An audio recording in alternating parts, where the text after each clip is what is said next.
Майкл Джексон американдық әнші, ән жазушы, музыкалық продюсер, аранжировщик, биші, хореограф, актер, сценарист, меценат, кәсіпкер, поп-музыка тарихындағы ең табысты орындаушы, поптың королі ретінде танымал және 15 Грэмми сыйлығының және жүздеген басқа марапаттардың иегері. Гиннестің рекордтар кітабына 25 рет енген. Джексонның альбомдары, синглдары, компиляциялары және дүние жүзінде сатылған жазбаларының саны 1 миллиард дананы құрайды. Майкл Джексон танымал музыканың, бейнеклиптердің, бидің және сәннің дамуына айтарлықтай үлес қосты. Сәлем достар, сіз болжағандай, ол арнасындағы бүгінгі шығарылым поп-музыка королі Майкл Джексонға арналған. Бүгін сіз Майкл туралы сенсациялық фактілерді білетін боласыз. Ал, егер сіз дайын болсаңыз, бастайық.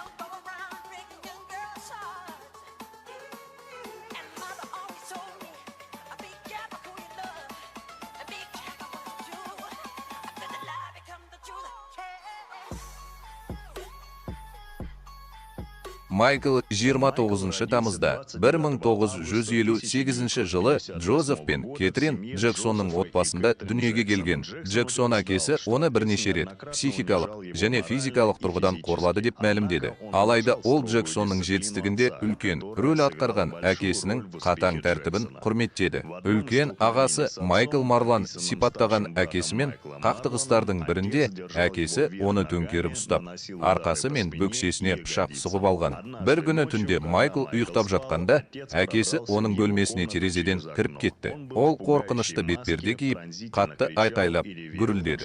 Джозеф бұл әрекетін балаларына ұйықтар алдында терезені жабуды үйреткісі келетіндігімен түсіндірді. 4 жылдан кейін Майкл жатын бөлмесінен ұрланған қорқынышты түс көргенін мойындады. 2003 жылы Джозеф Вузге Майкты кішкентай кезінде ұрып соққанын мойындады. Джексон алғаш рет 1993 жылы Сора Уинфриге берген сұхбатында балалық шағында басынан өткерген қорлықтары туралы ашық айтты. Ол бала кезінде жалғыздық сезімінен жиі жылайтынын және әкесімен сөйлескеннен кейін құсатынын айтты. Тағы бір жоғары профильді сұхбатында Майкл Джексонмен бірге өмір сүру, бала кезіндегі зорлық, зомбылық туралы әңгіме кезінде әнші бетін қолымен жауып, жылай бастады. Джексон Жүсіптің ағаларымен бірге жаттығу жасап жатқанда, қолында белбеуі бар орындыққа отырғанын және егер сен дұрыс емес әрекет жасасаң, ол сені көзіне жас алып, шынымен де сені алып кететінін есіне алды.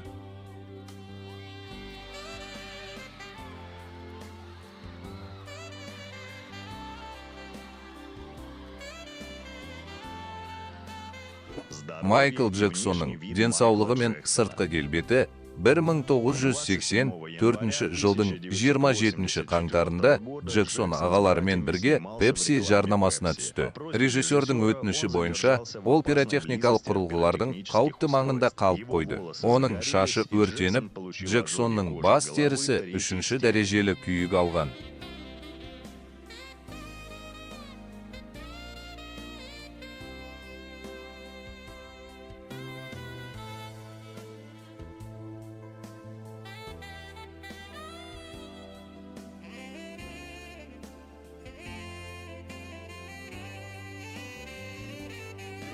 Ауруханада жатқан кезде Джексон балалардың күйік бөліміне барды. Содан кейін Pepsi компаниясынан миллиондаған долларлық өтемақы алудың орнына Pepsi мен бірге өз атына арналған балалар күйік орталығын ашуға шешім қабылдады. Бұл Джексонның өмірінің соңына дейін тоқтатпаған қайырымдылық қызметінің бастамасы болды. Орталықтың ашылуында Джексоннан денесінде қатты күйік шалған науқастарға арналған оттегі қысым камерасында суретке түсуді сұрады. Ол шалқасынан жатып суретке түсті. Содан кейін бүйіріне бұрылып, ұйықтап жатқандай кейіп танытты. Шоу-бизнестегі ең әйгілі миф осылай дүниеге келді. Майкл Джексон 150 жыл өмір сүргісі келеді. Және бұл үшін ол күн сайын түнде қысым камерасында ұйықтайды. Бұл шын мәнінде Джексонның қысым камерасында ұйықтаған жалғыз оқиғасы болды.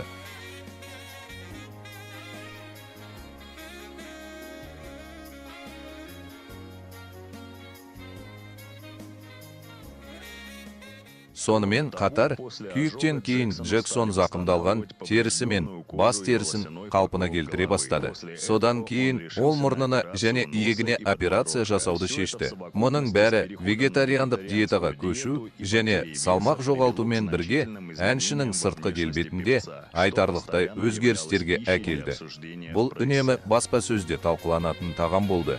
1980 жылдардың ортасынан бастап, Майкл Джексонның келбеті айтарлықтай өзгерді. Оның терісі жеңілдеп бара жатты. Джексонның өзі айтқандай, оның ақтығының себебі витилигоның сирек кездесетін генетикалық ауруы және фотосуреттерде Майклдың денесіндегі ақ сүт дақтарын көрсететін көптеген растаулар бар. Бұл өзгерістер макияжбен жасырылған. Джексон әдейі ақ адамға айналуға тырысты деген қауесетті үзілді кесілді жоққа шығарды. Ауру әншіні қолшатырлармен, маскалармен, қарақабатты киімдермен, күн сәулесінен үнемі жауып тұруға мәжбүр етті. Кейбір дәрігерлердің айтуынша, оның мұрнына бірнеше рет ота жасалған.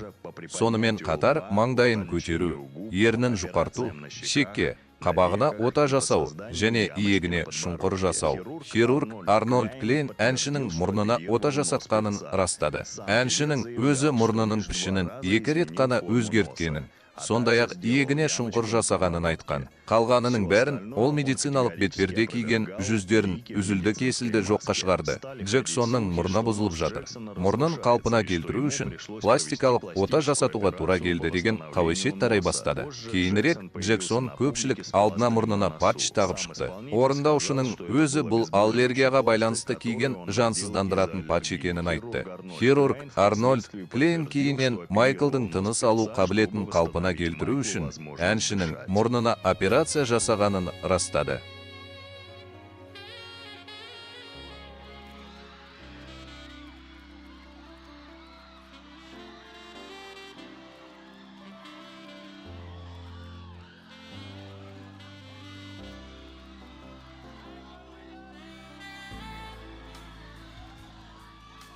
Майкл Джексон 25 маусымда 2009 жылы есірткінің, атап айтқанда пропофолдың артық дозалануының салдарынан қайтыс болды. 2009 жылдың 25 маусымында таңертең дәрігер Конрад Мюррей Майкл Джексонға пропофол инъекциясын жасап, әншіні жалғыз қалдырды. Шамамен 2 сағаттан кейін Мюррей қайтып келіп, науқастың төсекте жатқанын көрді. Көздері мен аузы ашық. Дәрігер әншіні қайта тірілтуге тырысты, бірақ бұл әрекет сәтсіз аяқталды. Жергілікті тынық мұхиты уақыты бойынша сағат 12-де 21-9 бірінші нөмірге қоңырау шалынды. 3 минут 17 секундтан кейін келген дәрігерлер тыныс алмаған Джексонның жүрегі тоқтап қалғанын анықтап, дереу жүрек, өкпе реанимациясын жасай бастады. Майкл Джексонды өмірге қайтару әрекеттері жолда және Калифорния университетінің медициналық орталығына келгеннен кейін 1 сағат ішінде 13-те жалғасты. 14. Бұл әрекеттер сәтсіз аяқталды. Өлім туралы жергілікті уақыт бойынша 14:26-да хабарланды. Оның қайтыс болғаны туралы хабар оқиғадан кейінгі алғашқы минуттарда жарияланды. Майкл Джексонның өлімі туралы қауесеттер мен жаңалықтар желі рекордтарын жаңартып, интернет трафиктің бір түрін тудырды және Google, Facebook, Yahoo, Tweet және Wikipedia сияқты сайттарда трафиктің күрт өсуіне себеп болды. 7 шілдеде 2009 жылы Лос-Анджелесте Голливуд Хиллздегі Форест Лоун мемориалдық саябағындағы бостандық залында отбасылық қызметтен тұратын қоштасу рәсімі өтті. Содан кейін Степлс орталығында көпшілік алдында қоштасу рәсімі өтті. Джексонның жабық табыты бүкіл әлем бойынша миллиардқа жуық адам тамашалаған салтанатты рәсім кезінде сахнаның алдында тұрды. Бірақ мәйіттің қайда екені туралы ешқандай ақпарат жарияланған жоқ. Майкл Джексонның 2009 жылдың 8 немесе 9 тамызында Лос-Анджелестегі орман Лоун зиратында жасырын жерленгені туралы хабарлар пайда болды. Бірақ кейінірек оның қыркүйек айында ғана жерленетіні туралы ақпарат пайда болды. Джексонның соңғы жерлеу рәсімі 3 қыркүйек бейсенбіде Лос-Анджелес маңындағы Форест Лоун зиратында өтті.